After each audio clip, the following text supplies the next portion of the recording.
Allora, qual è la vera differenza tra un chitarrista e un pianista? Mettete un mi piace, anche perché ho la febbre, sto facendo un video per voi, cioè, come minimo ragazzi, lo faccio per voi, stiamo lavorando per voi, for you, subito mi piace.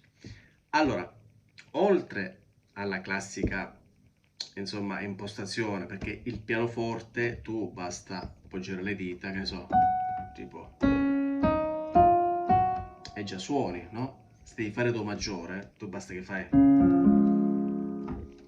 anche un bambino può farlo.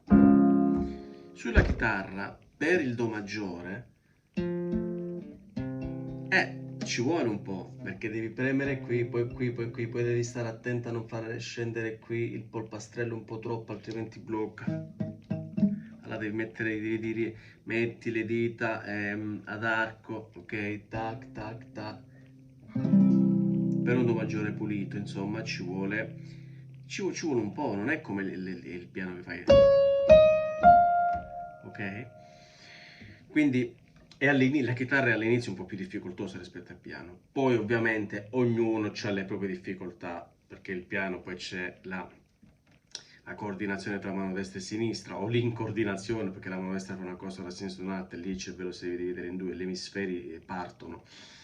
Quindi, insomma, il piano a un certo punto diventa molto, per me molto difficile. È il mio strumento preferito dopo la chitarra. Io ascolto più pianisti che chitarristi. E vengo dal classico, quindi Chopin, Bach. Però la vera differenza è questa, ve la dico, e mettetevela in testa che non lo dice nessuno. La vera differenza è che se tu porti un brano da una tonalità all'altra col pianoforte, il suono rimane uguale, grazie al temperamento equabile. Quindi, se siamo in Do, tu vai in Do diesis, non cambia il suono, gli intervalli, quindi Do, perché è uno strumento accordato col temperamento equabile. Se non sapete cos'è il temperamento equabile, andate a studiarlo, c'è qualche video che ve lo spiego. Il temperamento equabile, in poche parole, è quel sistema dove dice che qualsiasi tonalità si fa, ok? Do, re, mi bemolle, fa, comunque gli intervalli sono sempre rispettati, cioè la quinta sarà sempre la quinta. In poche parole. Ora, sulla chitarra, cosa fanno i chitarristi? Spesso usano il capotasto, cioè se io ho una tonalità in do maggiore, dico no, non ce la faccio in re, non ce la faccio in... Allora, per evitare questa cosa, per spostare tutti gli accordi, metto il capotasto, quindi da do, tipo in re, basta che metto il capotasto un secondo, quindi diciamo quando leggete più 2 sulla tastiera da qualche parte significa più 2 la sta No, non va bene in re, la facciamo in mi, ok? Ora, qual è il problema?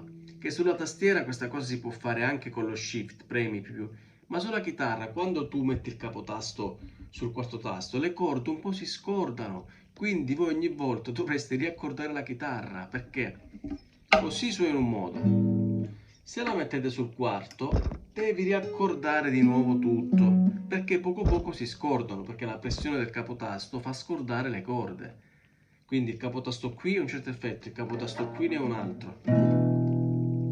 Quindi ogni volta si dovrebbe raccordare le corde. Ecco qual è la maledetta differenza tra i pianisti e i chitarristi. Avete capito? Che anche se sul capotasto c'è sempre qualcosa di scordato e nei concerti succede.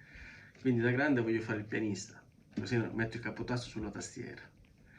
Vabbè, ditemi voi, per voi, se cosa ne pensate, qual è la differenza secondo voi. Ciao ragazzi.